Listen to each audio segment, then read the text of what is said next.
बताइए क्या पुनर्जन्म होता है? जी बिल्कुल होता है। तो समझाइए महाराज जी। पुनर्जन्मों पर ही ज्योतिष आधारित है। जी जैसे अगर हम जो कर्म करते हैं, जी जब हमारा कर्म की पूर्ति हो जाती है तो जी हमको मोक्ष मिल जाता है।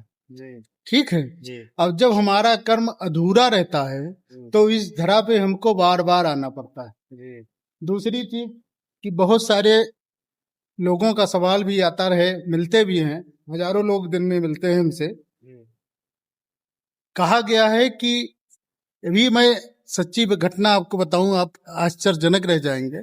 जी एक बालक था जी जो उसका जन्म हुआ, जब वो 10 साल का हुआ तो वो बताने लगा कि मेरा अगला जन्म कहाँ हुआ था, वहां पर उनका नाम ये था, पिताजी का नाम ये था, अच्छा माता जी का नाम ये था।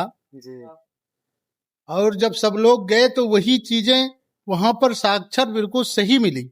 जी सब लोग, और उसका जो जन्म हुआ था मुसलमान के परिवार में हुआ था, अच्छा और जब ये जन्म हुआ तो हिंदू परिवार में हुआ। अच्छा तो ये कर्मों पर आधारित है। अच्छा जैसे जो हम सांस लेते हैं, जी ये सांस की गिनती होती, किसी चीज की अति नहीं करनी चाहिए। जी जैसे अगर हम ज्यादा भोजन करते हैं जी जी तो भोजन जितने हमारे भगवान ने लिखा है कि इतना भोजन आपको करना है, जी अब जब हम ज्यादा करने लगेंगे जी तो वो भोजन की पूर्ति पूरी हो जाएगी। जी अब जब वो पूरी हो जाएगी तब हमारे शरीर में ऐसा रोग होगा कि तब हमको जूस के सहारे चलना पड़ेगा। अच्छा अच्छा तो भोजन की पूर्ति हो जाएगी। जी जी इसलिए सांस भी हमारी गिनती की जाती है, कितना सांस लेकर हम इस धरा पर आए हैं। जी तो इसलिए हमारे ऋषि जो थे, जी ये बहुत बड़े शोधकर्ता थे, वैज्ञानिक थे। जी उन्होंने कहा कि प्राणायाम करना चाहिए।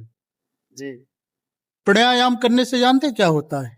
प्राणायाम करने से हमारे श्वास को रोका जाता है। जैसे एक गायत्री संध्या होती है, जी आप नहीं जानते होंगे उसको, जी जी लेकिन मैं अब कैमरा के माध्यम के आपके कैमरा के माध्यम से बताता हूँ। जी तो उसमें गायत्री संध्या में एक मंत्र आता है, जी और उसका नियम है कि जब वो आप मंत्र को बोलें तो अपने एक नाक को दबा के दाहिने नाक से सांस लीजिए, अच्छा और अच्छा ऊपर की तरफ सांस लीजिए, और उस मंत्र को बोलते रहिए। वो मंत्र क्या है मैं आपको बता देता हूँ। ओम भू ओम भुआ ओम साह ओम महा ओम जना ओम तपा ओम सत्यम ओम।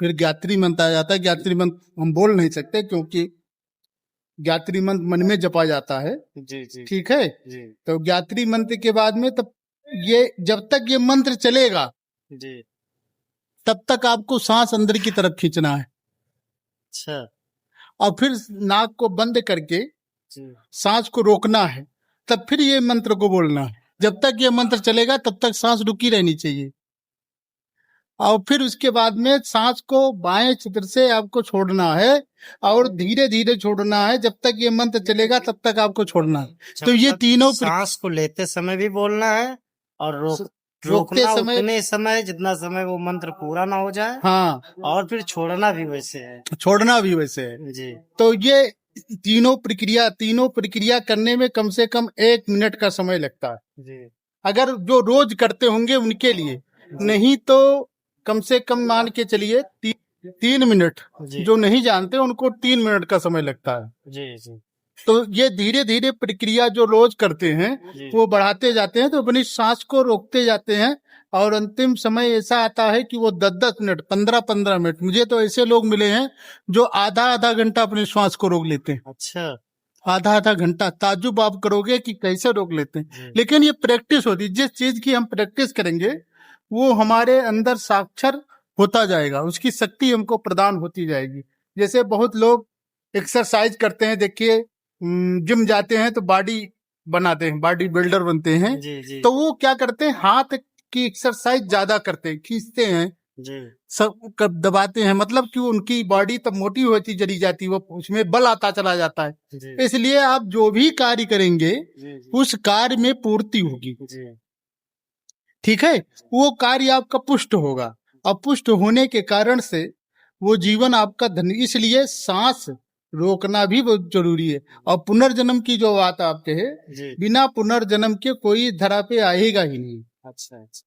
पुनर्जन्म होना अनिवार्य है। जी।